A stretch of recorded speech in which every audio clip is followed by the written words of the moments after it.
अस्सलाम वालेकुम। पिछले लेक्चर में हमने बात की थी कि म्यूचुअल फ़ंड के क्या क्या रिस्क होते हैं और हम उनको कैसे मिटिगेट कर सकते हैं। आज हम बात करेंगे कि म्यूचुअल फ़ंड में बेसिकली इन्वेस्टमेंट का फ़ायदा क्या है और क्या नुकसान आते हैं, कि क्या एडवांटेजेस और क्या डिसएडवांटेजेस हैं। देखें, एडवांटेज, सबसे बड़ा इसका एडवांटेज ये है कि ये आपका जो पहले लेक्चर में, म्यूचुअल फंड का जो पहला लेक्चर था उसमें मैंने आपको बताया था कि एक स्किल्ड पर्सन होता है या फंड मैनेजर होता है। ठीक है, ऐसे ही बताया था। ठीक है, ये बंदा जो है एक एनालिस्ट होता है जिसको पता होता है कि इन्वेस्टमेंट कैसे करनी है, क्या करना है। ठीक है, उससे रिलेटेड इसने पढ़ाई की हुई होती है और उससे रिलेटेड इसका एक्सपीरियंस होता है। ठीक है, तो ये बंदे को पता होता है कि किस जगह पे कैसे इन्वेस्टमेंट करनी है। सबसे बड़ा फ़ायदा ये होता है कि आप अपने पैसों को खुद इन्वेस्टमेंट नहीं कर रहे होते, आप बस पैसे म्यूचुअल फंड में लगाते हैं। वो म्यूचुअल फंड का जो ये बंदा होता है ये आगे इन्वेस्ट कर रहा होता है। ठीक है, चाहे जिस टाइप का भी फंड हो वो टोटली उस पर डिपेंड करता है। ठीक है, जैसे अगर इक्विटी फंड है तो हो सकता है आप स्टॉक्स में जो पैसे लगाओ वो आपके डूब जाएं, लेकिन ये बंदा जो स्टॉक्स में जिस तरीके से पैसे लगा रहा होगा उससे आपका फ़ायदा भी हो सकता है। ठीक है, तो टोटली आपका डिपेंड करता है। ठीक है, दूसरा इसमें फ़ायदा ये है कि easy to buy and sell है। आजकल तो ये है कि आपको मुख्तलिफ एप्लीकेशंस दी हुई हैं। ठीक है, आपके इन कंपनी वालों ने, आप इनको ऑर्डर दे देते हैं, मैसेज इनको वो दे देते हैं कि मुझे इतने की इन्वेस्टमेंट करनी है, आप बैंक से ट्रांसफ़र कर देते हैं और बस आपको उतने यूनिट्स मिल जाते हैं। अगर मनी मार्केट के होंगे तो इमीडिएट बेसिस पे आपको यूनिट्स मिल जाएंगे। ठीक है, और अगर इक्विटी वगैरह होगा तो 24 घंटे के बाद उसके यूनिट्स मिल जाएंगे आपको। ठीक है, तो ये बिल्कुल आसान है, आप अपनी एप्लीकेशन के थ्रू भी कर सकते हैं। बहुत सारे तरीके होते हैं, मोबाइल और मुख्तलिफ तरीके इसके होते हैं, लेकिन आप जो है अब बहुत आसानी से इसकी यूनिट्स खरीद भी सकते हैं और बेच भी फ़ौरन सकते हैं। ठीक है, जैसे मैंने आपको बताया, मनी मार्केट के अगर होंगे तो इमीडिएट बेसिस पे आप बेच भी सकते हैं, इक्विटी के होंगे तो जाहिर सी बात है आपके मार्केट की क्लोजिंग वगैरह के बाद ये उसको बेच सकते हैं। ठीक है, अफोर्डेबल भी होते हैं म्यूचुअल फंड के। आपने यूनिट्स देख लिया, यूनिट्स आपके बहुत कम होते हैं। कुछ यूनिट्स जो होंगे वो आपको 50 रुपये के भी मिलेंगे, कुछ आपको 100 रुपये के भी मिलेंगे, कुछ यूनिट्स आपको 500 के भी मिलेंगे। तो ऐसा नहीं है कि एक यूनिट आपका 3-4 लाख का है कि आप यूनिट ही नहीं ले सकते, ऐसा नहीं है। तो ये बहुत अफोर्डेबल प्राइसेस हैं। ठीक है, don't have to actively manage the investment. जैसे यहाँ पे बात की कि मैनेज आपने करना ही नहीं, आपने देखना ही नहीं अपनी इन्वेस्टमेंट को, भाई कि वो अभी ये नीचे जा रहा है तो मैं उधर लगा दूँ, अभी ये ऊपर जा रहा है तो मैं उधर लगा दूँ। ये आपने सोचना है, ये सोचने का पूरा जो काम है ना, वो ये पूरा काम ये बंदा कर रहा होगा। तो आपने सिर्फ और सिर्फ अगर ज़्यादा से ज़्यादा करना है तो आप अपने जो टोटल इन्वेस्टमेंट की वैल्यू होगी ना, जो आपकी वर्थ होती है, ठीक है, आप सिर्फ वही देख रहे होंगे।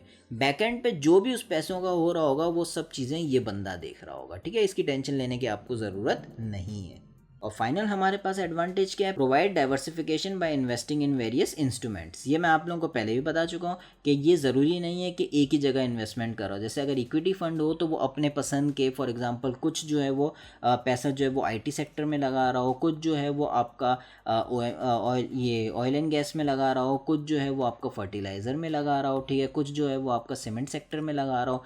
लेकिन अगर हम लोग इसकी जगह कर रहे होते तो हो सकता है किसी की बात सुन के, हो सकता है पूरा का पूरा पैसा फर्टिलाइज़र पे लगा देते और वो अगर गिर जाता तो हमारी इन्वेस्टमेंट की वैल्यू बिल्कुल कम भी हो सकती थी। तो ये बंदा जो है वो क्या कर रहा होगा, ये आपका सही से डाइवर्सिफिकेशन भी कर रहा होगा। अगर ये सिंपल एक सेक्टर की कंपनी भी है ना, इवन जैसे फॉर एग्जांपल आईटी सेक्टर का मैंने आपको एग्जांपल दी थी, या इसकी ऑयल एंड गैस की दी थी, तो वो एक ही कंपनी में नहीं लगा रहा होगा। जैसे इसमें सिस्टम्स लिमिटेड में सिर्फ नहीं लगा रहा होगा, हो सकता है वो सिस्टम्स लिमिटेड में भी है, साथ में ऑक्टोपस पे भी लगा रहा हो, साथ में आपका नेटसोल में लगा रहा हो। मुख्तलिफ आपकी कंपनीज़ हैं, तो आईटी की कंपनीज है, उसमें थोड़ा थोड़ा थोड़ा करके हर जगह लगा के उसको डाइवर्सिफाइड कर रहा होगा। तो ठीक है, तो ये आपका क्या है, डाइवर्सिफिकेशन करता है, इसकी वजह से आपकी जो रिस्क है वो थोड़ा सा कम हो जाता है।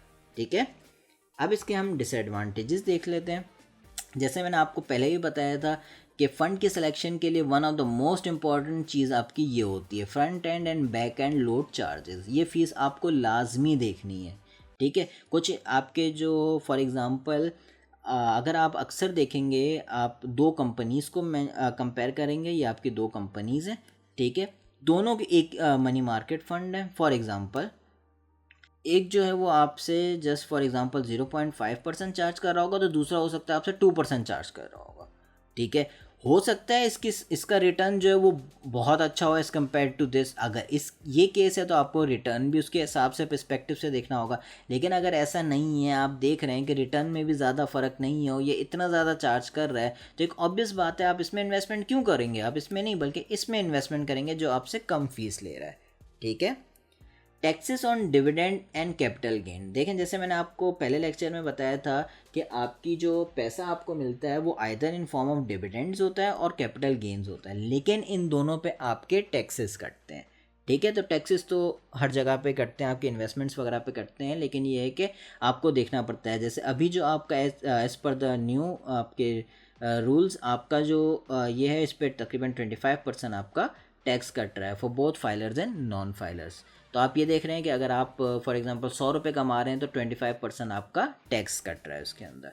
ठीक है। इसी तरह आपको कैपिटल गेन्स पे भी आपके 10% कटता है, 10-15% आपके कटते हैं। डिपेंड करता है ये आपके कितने ड्यूरेशन वगैरह काफ़ी चीज़ों पे ये डिपेंड करता है। मोस्टली आपका 10% कट रहा होता है। ठीक है।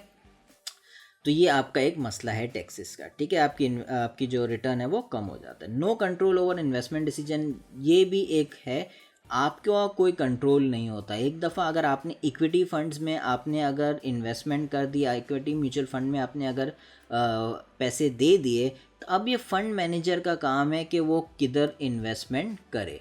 ठीक है। आप उसको ना गाइडेंस प्रोवाइड कर सकते हो, ना उसको कुछ कह सकते हो। ठीक है। आपका कोई इस पर कोई राइट नहीं है। ये टोटल का टोटल काम इसका है कि ये किस तरीके से अपनी इन्वेस्टमेंट, ये आपकी इन्वेस्टमेंट को और उसके पास जितनी भी इन्वेस्टमेंट्स हैं उनको किस तरीके से ये मैनेज करता है। ठीक है।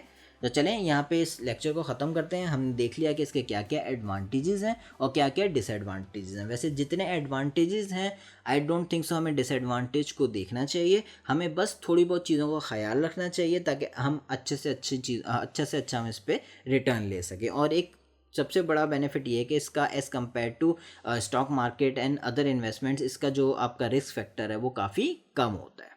ठीक है। तो चलें अगले लेक्चर में हम एक दो मज़ीद टॉपिक्स को कवर करेंगे। अल्लाह हाफ़िज़।